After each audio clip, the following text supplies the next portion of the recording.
Eh bien, c'est tout le monde, c'est Tulus et compagnie, on espère que vous allez bien. Aujourd'hui, nouvelle vidéo sur chaîne YouTube, vidéo de présentation de miniatures. Donc des miniatures qu'on a depuis quelques temps. Donc c'est un peu un best-of de véhicules récents et de véhicules assez anciens. A tout de suite. On débute avec un véhicule assez récent, donc sorti l'année dernière, donc en 2023. Un magnifique Audi avant RS2 de 94, donc vraiment magnifique. Donc là, sous une livrée Forza, donc avec un décor Audi Sport, hein. Donc vraiment très très belle. Et là, les couleurs bien spécifiques. Franchement, les belles jantes également. Donc c'est un véhicule car culture, avec notamment un booster spécifique. On peut voir que le véhicule a des roues en gomme, le châssis en métal, avec notamment tous les typographies. Donc les sponsors, donc on retrouve Pirelli, Bilstein, le numéro 23. Vraiment très sympa. Donc une typographie également à l'avant et à l'arrière. Donc vraiment complète. Hein. Voilà, les belles jantes. C'est vraiment un beau break qu'on connaît bien. Vraiment tout y est. Donc celle-ci a été produite chez Hot Wheels de 2021 à aujourd'hui. Dessiné par Ryu Asada. Donc sorti sous 7 variantes différentes. C'est la dernière sortie à ce jour. Donc la première, donc c'était en bleu, en mainline bleu et en noir. Donc c'était. Donc on les a également. Donc c'était les premières sorties, donc plus simples, mais également avec une typographie complète. On peut voir qu'elle avait une couleur unie et une typographie des phares. Donc vraiment très belle également. Les jantes 5SP classiques, donc avec le châssis en plastique évidemment. Donc celle-ci sortie en 2023, donc avec des typographies vraiment magnifiques. Franchement, le décor comme ça, celui-là va vraiment très bien. Avec la magnifique jante RR 10 SPM, donc fabriquée en Indonésie. Donc petit rappel historique concernant la RS2. Donc c'est en 93, donc la marque allemande Audi décide de créer l'Audi RS2, donc qui existe en break également en berline. Donc c'était en fait la version sportive de l'Audi 80, donc 4ème génération. Donc il s'agit donc en version break du break sportif conçu en collaboration avec Porsche. Donc la RS2 fera date dans l'histoire de la marque et précédera les fameuses RS4 et RS6 d'aujourd'hui, hein, qui sont très connues. Donc celle-ci est notamment dotée d'un moteur 5 cylindres de litre 2 de 315 chevaux. Donc c'était quand même pas mal pour l'époque. Assez énorme, ouais. Donc contre seulement 230 pour le modèle de base de la S2. Donc c'était le modèle un peu plus haut de gamme de la version de la berline classique. Donc là on avait vraiment la version encore plus sportive. Donc, ainsi qu'une transmission intégrale permanente avec différentiel et type Torsen. Donc c'était une quadrimotrice, hein, vous l'aurez compris. Donc malgré ses 1 tonne 6, la RS2 peut effectuer le 0 à 100 en moins de 5 secondes. Et donc sa vitesse est bridée à 260 km/h. Donc c'est vraiment des véhicules, vraiment les breaks de chasse comme ça, vraiment très beau, très beau. Donc à échelle 1, ce modèle a été produit entre 94 et 96 pour environ 2891 exemplaires en berline comme en break. Donc un modèle vraiment collector aujourd'hui, extrêmement un beau youngtimer. Je pense que puis même c'est un modèle sur lequel investir, je pense. Ouais, que, ça va faire que prendre de la valeur. Ça c'est sûr. On peut voir également sur la miniature la typographie Forza sur le toit. Également à l'avant, donc je pense que c'est un véhicule qui doit exister dans le jeu vidéo, hein, évidemment. Ils ont voulu faire évidemment une reproduction. Franchement, bien réussi pour ce modèle là. On poursuit avec la seconde premium de la vidéo. Donc là, un véhicule très particulier, une hypercar, la magnifique Bugatti Chiron de 2016. Donc ça, franchement, également une très belle pépite, hein. Là, on est sur de l'hypercar qu'on adore. Donc dédicace également à l'abonné à qui on a acheté les miniatures. On te remercie, vraiment un très bel échange. Donc là on peut voir que celle-ci sortie dans la série Exotic Envy. Donc forcément une très belle série, hein. Franchement même la photo de la carte est vraiment très belle. Cette couleur très très belle, les jantes. C'est la couleur de lancement de l'époque. Ouais. On peut voir également à l'arrière les phares comme ça qui vont vraiment très bien. Franchement c'est très bien fait, la topographie, les pots d'échappement. Topographie à l'avant également. Donc, on retrouve à l'avant évidemment le fer à cheval de la Chiron, hein, comme d'habitude. Donc les pneus en gomme, le châssis en métal évidemment. Donc ça c'est un modèle qui nous tenait vraiment particulièrement à cœur d'acquérir parce qu'on avait simplement la version sortie en 2019, donc la première version qui était une version mainline, et donc là on a une version plus premium. Donc ce moule-ci est designé par Ryu Asada, donc vraiment encore une fois un très bon designer. Voilà. Donc elle est sortie sous 9 variantes différentes, que ce soit en car culture mais également en mainline. Donc la première en mainline donc, de 2019 donc, était bleu foncé dans la série Hot Wheels Exotic, avec les jantes J5 et Made in Malaysia. Donc celle-ci sortie en 2021, donc dans la série Exotic Envy. Donc les jantes donc RRE, donc RR, donc c'est pour Real Rider évidemment. C'est vrai que c'est des jantes qu'on voit pas beaucoup. Et je trouve qu'ils vont vraiment bien, ça change un peu. Et c'est assez joli. Donc fabriqué en Thaïlande, hein, évidemment. Donc là on voit vraiment un modèle premium. Et ça on va dire que ça a vendu pour une dizaine d'euros à peu près. On a vraiment un véhicule plus premium et c'est vrai que c'est appréciable. Pour les collectionneurs qui ne veulent pas forcément avoir beaucoup de miniatures mais des véhicules un peu mieux faits, c'est également une belle collection à avoir.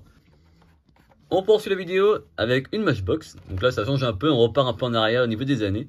Donc, cette fois-ci avec un petit combi.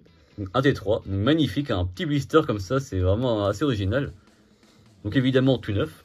Celui-ci est donc sorti chez Matchbox entre 88 et 96. Sous 5 variantes différentes. Le nôtre, c'est la dernière variante sortie, donc sortie entre 94 et 96.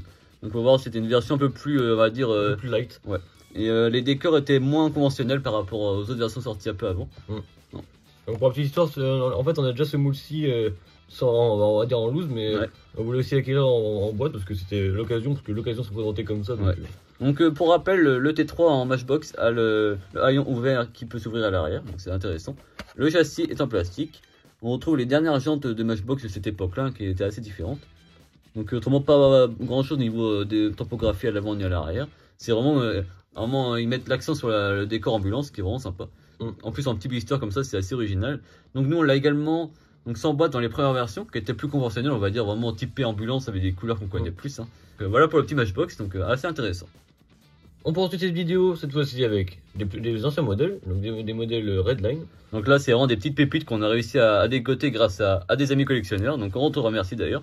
Donc ça c'est un modèle qu'on n'avait pas encore dans la collection, dans aucune variante. Donc c'est vraiment un ancien véhicule, donc on peut reconnaître les anciennes Hot Wheels notamment grâce au Redline. Donc ça c'est vraiment assez joli, franchement c'est vraiment les beaux jouets de l'époque. Elle est entièrement métal, que ce soit au niveau de la carrosserie et du châssis. Formula Pack, c'était le nom que ça avait. Voilà, donc celle-ci a une assez longue carrière, donc notamment une première période sortie en 1974 et 1985. Et la seconde de 2011 à 2013. Donc dessinée par Larry Woods évidemment. Il a totalisé environ 22 variantes. Donc la première, c'était une version Flying Colors, donc c'était des véhicules qui étaient souvent assez colorés d'ailleurs comme le nom de la série, il y avait des modèles très sympas. Donc sorti en version verte, en bleu par exemple, donc avec différentes coloris, mais qui avaient souvent la même base de décor. Donc toutes les premières versions étaient forcément avec les Redline, évidemment. Donc en ce qui concerne donc la nôtre, c'est une de 76, donc avec le Flying Color également. Donc la même série, donc c'était les versions plus récentes en fait. Sauf que cette fois-ci, c'est noir et avec les décors et les tampos différentes. différentes. Donc on peut voir qu'elle est en assez bon état pour son âge. Ça c'est vraiment des miniatures qu'on aime bien parce qu'on sent que ça reflète des années 70, donc c'est vraiment assez sympa. On voit même que les pneus n'ont pas du tout servi, parce qu'on voit qu'ils n'ont pas une trace d'usure ou quoi que ce soit. Celle-ci, fabriquée à Hong Kong. Donc c'est écrit également Canada, donc peut-être que c'était le centre du design ou quelque chose comme ça. N'hésitez pas à nous dire en commentaire. Elle est franchement vraiment très belle, celle-ci. En 2011, Hot Wheels va lancer des versions hommage entre 2011 et 2013, qui vont être des versions également Flying Color. Donc on voit le blister reprend les couleurs de l'époque, avec des modèles également de toutes les couleurs, vraiment comme à l'époque, mais avec un châssis plus récent et des jantes différentes également. C'est des versions hommage, comme on vous l'a dit. Donc c'est des véhicules qui maintenant vont être assez rares parce que c'était sorti il y a déjà plus de 10 ans et sorti exclusivement dans les magasins américains. Donc maintenant à trouver en Europe c'est assez compliqué, ou soit via des importateurs, ou ça peut également se trouver via notre boutique partenaire, US Custom Wheels, comme d'habitude. Toutes les informations sont dans la description évidemment. Donc nous c'est notre première variante, donc ça nous fait vraiment plaisir de pouvoir compléter notre collection d'anciennes miniatures Hot Wheels avec une nouvelle Redline. Donc la suivante, on parle du cas de Muscle Cars. Donc c'est un magnifique Chevy Stalker. Donc c'est une Monte Carlo, donc Aero Coupe, donc c'est la 4e génération de Monte Carlo. Donc celle-ci c'est une version NASCAR, à savoir qu'à l'époque Chevrolet a sorti une version version homologuée des versions NASCAR, qui reprenait un gros moteur, une couleur bien spécifique, un véhicule très intéressant, et donc Hot Wheels, sous le nom Chevy Stalker, a voulu représenter la version de NASCAR. Donc on peut voir qu'elle est vraiment bien équipée, les arceaux, la décoration bien spécifique. Vraiment tout y est, et puis celle-ci est vraiment propre quand même. Ouais, elle est en très bon état, les jantes également magnifiques. Donc ça c'est un modèle qu'on n'avait pas encore dans la collection. Donc c'est vraiment des anciens moules qui viennent compléter notre collection. Puis même les décors, tout ça, même les sponsors, que ce soit Bell ou Goodyear, c'est vraiment bien spécifique. Voilà. Donc la première version était en fait la même, sauf qu'elle avait en plus le sponsor Union. Donc qui était un sponsor en plus, comme on peut voir. Donc on vous met une photo, donc c'était sur la portière en bas devant. Donc on peut voir que sur la nôtre ça avait disparu ensuite. Donc peut-être histoire de droit d'auteur ou pas. Donc on retrouve les mêmes décorations, autrement au niveau sponsor, le numéro 3, etc. C'est vraiment que c'était même recherché parce que c'était vraiment bien travaillé, parce que même le niveau du numéro 3 sur le côté, pour voir que c'est en fait on peut voir le logo Chevrolet en dessous et le 3 qui est par dessus, donc c'est vraiment. C'est vrai, donc c'est un beau détail. Un beau détail. Donc elle a été également dessinée par Larry Woods, sortie sous 37 variantes différentes. Donc celle-ci a été produite chez Hot Wheels de 89 à 2010, donc ça va pratiquement... une belle carrière, plus de 20 ans chez Hot Wheels, donc avec des versions plus premium, mais également des versions mainline comme d'habitude. Donc la Monte Carlo existait sous différentes générations, celle-ci c'est la 4e, et à savoir que la 4e génération existait entre 81 et 1988. Celle-ci a le châssis en métal, donc on retrouve marqué Malaisie, l'année donc de première fabrication 88, donc sortie pour l'année 89, et donc le logo Hot Wheels, donc l'ancien logo évidemment, on peut voir avec le petit tampon Mattel hein, sur l'ancien logo qui est magnifique celui-ci. Vraiment très bien réalisé, franchement une très belle pièce de collection qui va pouvoir compléter la série d'anciennes Hot Wheels. On poursuit dans les NASCAR avec cette fois-ci une Torino Stalker, donc vraiment magnifique. Donc ça c'est une version également Redline, hein, donc c'est la seconde de la vidéo. Donc ça c'est un véhicule que l'on connaît sous la version plutôt Starkey Hutch, c'est un peu les mêmes époques, mais sauf que celle-ci est un peu plus récente, mais c'est toujours une Torino. Donc cette fois-ci en version NASCAR, donc c'est assez original, hein. On peut voir que celle-ci a également couru notamment aux 24 heures du Mans. Donc c'est un véhicule magnifique. Pour tous les sponsors, que ce soit Union, enfin même Goodyear, Champion, tout ça, magnifique. Très sympa, Valvoline également, vraiment de beaux sponsors. Donc celle-ci a la particularité d'avoir déjà le châssis en plastique. C'était un peu en avance par rapport aux autres parce qu'elles avaient encore beaucoup à l'époque le châssis métal évidemment. Et celle-ci a déjà le châssis en plastique. Donc elle est assez légère. Hein. On retrouve également à l'avant la prise d'air. Elle est en assez bon état pour son âge. Hein. Donc à savoir que celle-ci est sortie en 75. Donc ça commence à avoir quelques années. Hein. Elle va bientôt avoir 50 ans. Il y aura eu donc deux périodes de production. Donc la première de 75 à 86 et la seconde de 2012 à 2014. Sortie sous plus de 56 variantes. Donc ça en fait vraiment pas mal également. Hein. Et designé par le grand Larry Woods. Celle-ci fabriquée à Hong Kong est sortie dans la série Flying Color, donc la même série que la Formule 1 de tout à l'heure. C'était vraiment une série, on peut voir qu'il y avait beaucoup de véhicules de course, de séries un peu spécifiques comme ça, donc ça permet vraiment de compléter.